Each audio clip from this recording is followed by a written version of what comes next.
Ito na nga guys, overtime kami dito. Sama namin mga tropang masbate. Yan. Yung isa naman.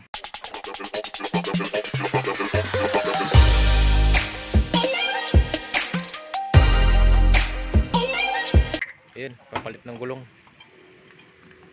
So around 9 o'clock ng gabi. So ang gawa namin ngayon guys ay Ford Ranger pickup 2016 model. So bali yung ginawa namin ngayon ay maintenance lang guys, kasi na-correct na natin dito yung injector, yung palyado niya. So ayan yung injector number 4, bago na po yan pero second hand lang. Hindi ko lang na-video yan kasi nakaraang gabi pa yan eh. So continuation lang tong gawa namin. Nag PMS kami dito, maintenance service. Tapos nakita namin doon yung brake shoe sa likod, palitin na din pala. So another recommendation yun. So dito kami, Sensuel, palit ng radiator coolant saka fuel filter. So papakita ko sa inyo guys mamaya kung paano magpalit ng fuel filter. Ayan. Bahala ng kapitbahay dito. Bahala ng kapitbahay nito guys. Medyo minsan lang naman kami dito, mag-ingay. Bagay malapit na rin ng Pasko.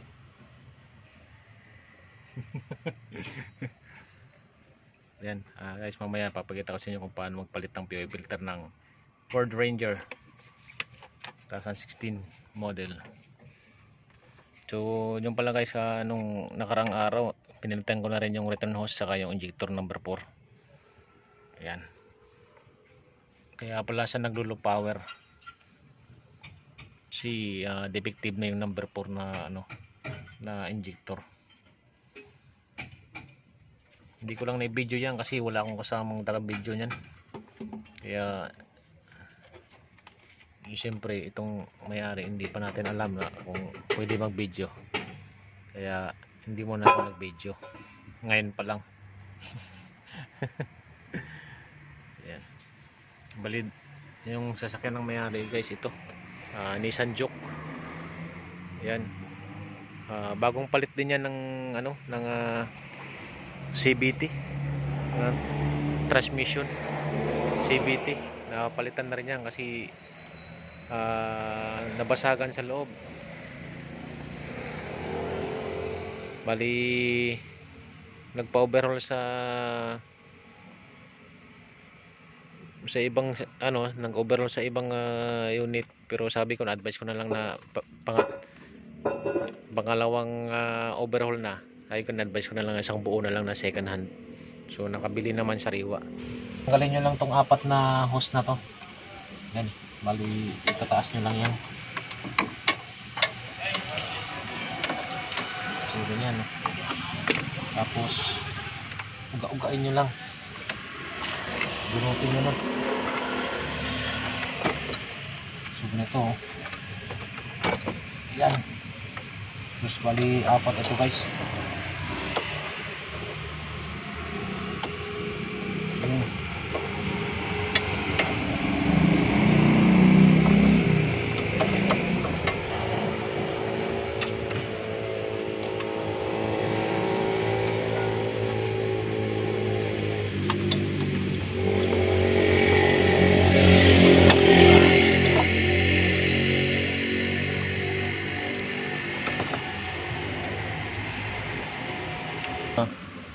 Itong ilalim na to guys, ito yung sensor ng kung may water contaminated yung fuel filter.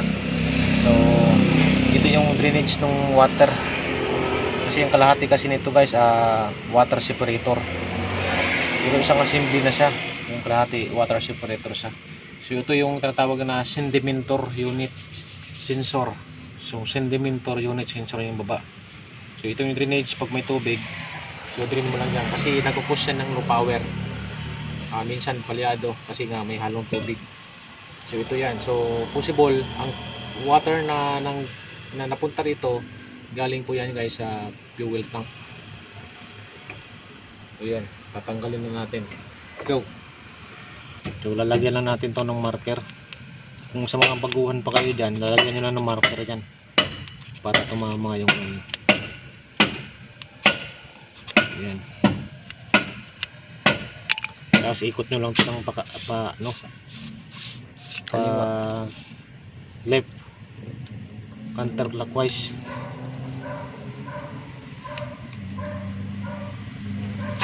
Tapos yun.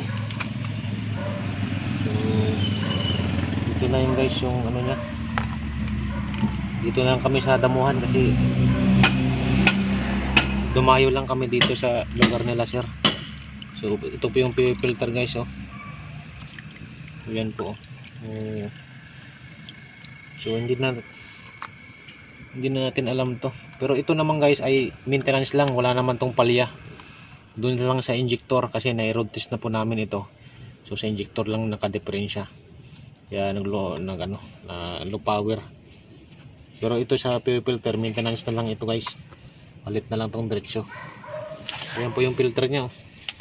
Medyo madumi na din sa loob. Element type. Ito guys ha, element. So papalitan na natin to.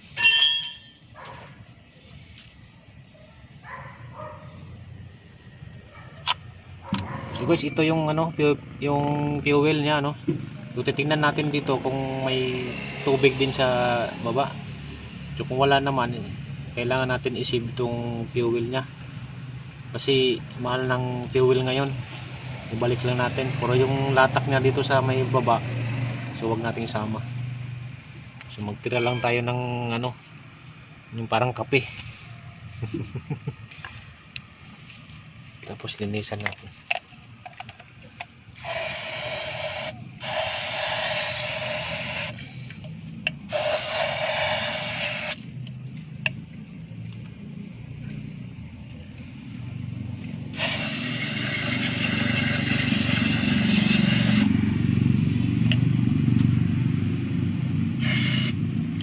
Guys, ito sinilip ko, wala naman nag-aanuhan yung wala naman dumi. So umusok-usok pa yung gamit namin na pangpalinis guys. Ito yung gamit namin ngayon guys ay all purpose parts cleaner. So yan yung gamit namin.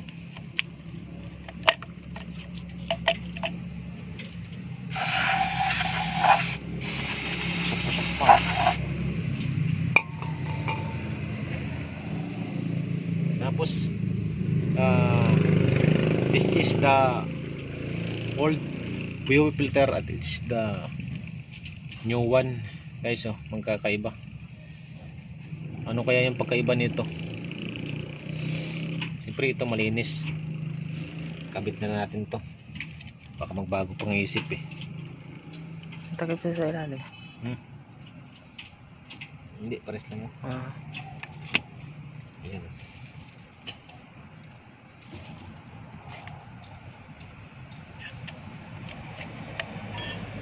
Paano papasok yung butas? Ito, pakitaan natin muna sa video. So guys, itong takip na to, yung kulay puti, napapansin nyo, no? Yan po yung floater ng water. Pag yan po ay nagkaroon ng water na galing ng fuel tank, no, yung pag nagkaroon yan, lulutang po yan guys, lulutang po ito.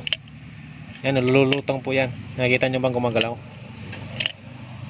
So lulutang po yan. Pagkalutang po yan, magsisend ng signal si sedimentor unit doon sa dashboard na nag-indicate doon na may tubig yung fuel filter.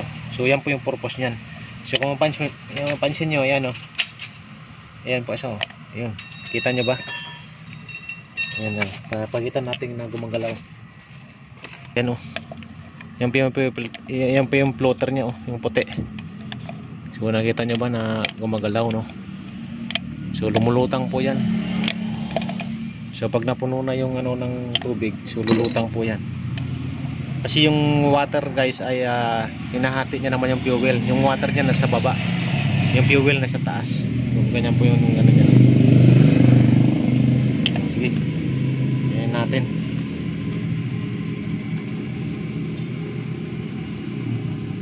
Sana isang kabit na natin to guys. So ito yung marker natin kanina. Mapapansin nyo yan, no? Tapos ito yung baba. Kasi yung iniwasan natin dito, itong sa hose nya na lumiko, saka yung ditong sa dito sa may bracket nya. So kailangan sakto. So dandahan nyo lang yan. So turn the fuel filter lock housing going to the right. So ganito lang guys.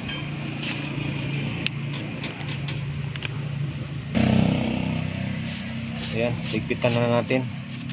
Baka magbago pang isip.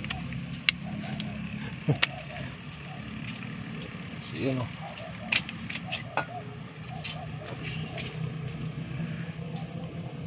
Saan na yung marker natin? Tumama. Ayan o. Ayan.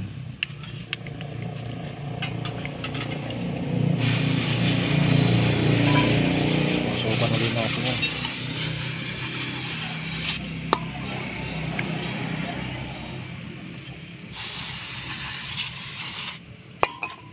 Isang drapo. Sa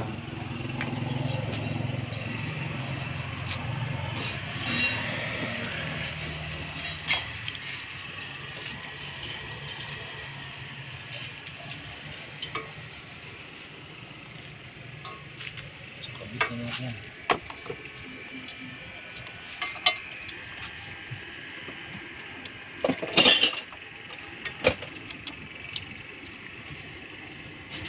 So nakabit na natin yung sensor. Huwag kalimutan.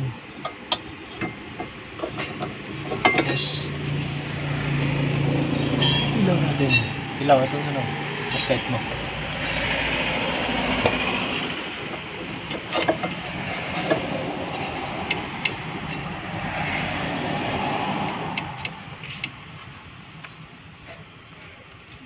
Tapos mo muna. Gusto ko na. So ganun lang. So uli lang natin yung mga lock. Ayan. Tapos pausukan na uli na para matuyo. Ayan. Mabilis na matuyo. So yun.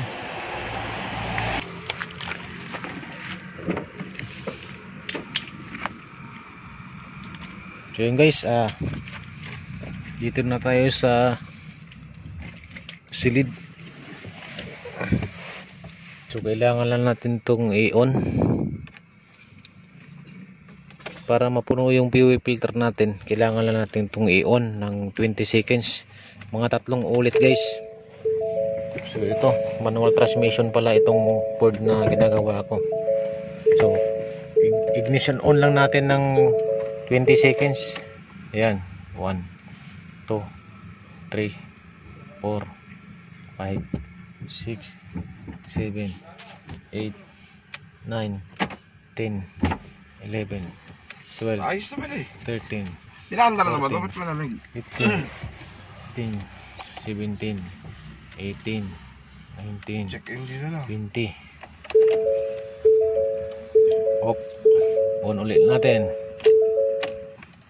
1 2 3. Bilang lang 20 seconds para mapuno yung fuel filter. Ha? Para mapuno yung fuel filter niya. Yung pinaka bleed kasi natin ng fuel filter nito sa Ford Ranger sir, on lang. Tapos 20 seconds. Ibilang. Check engine. Normal yan sir pagka hindi pa umandar. Naka-on pa lang tayo. Kaya sige, isa pa uli.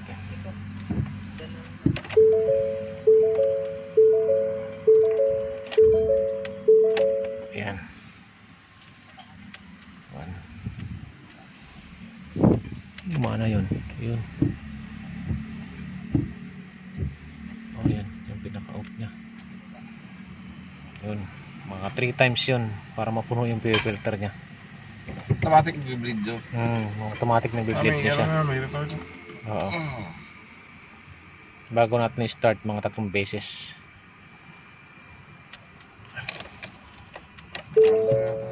Para din siyang ano, yung Trailblazer, ganun din. On lang din 'yon.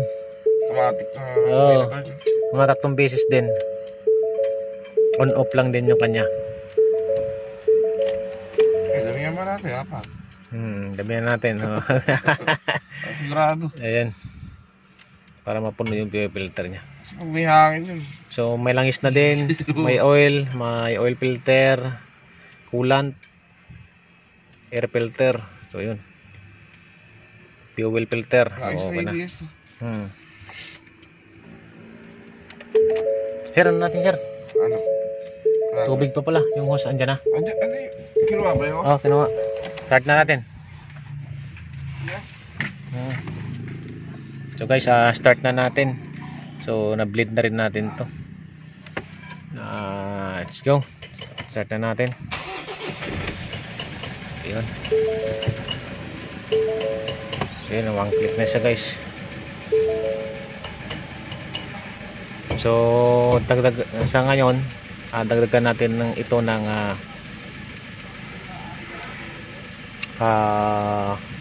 tubig kasi nagpalit tayo ng coolant, so kukulangin yun. Let's go. Basta tayo. So guys, magta 10 o'clock na. Dito pa rin kami sa Carmona. Ano? Yan, gano'n mo. Pag masyadong migpit baka maputol naman pag makbo.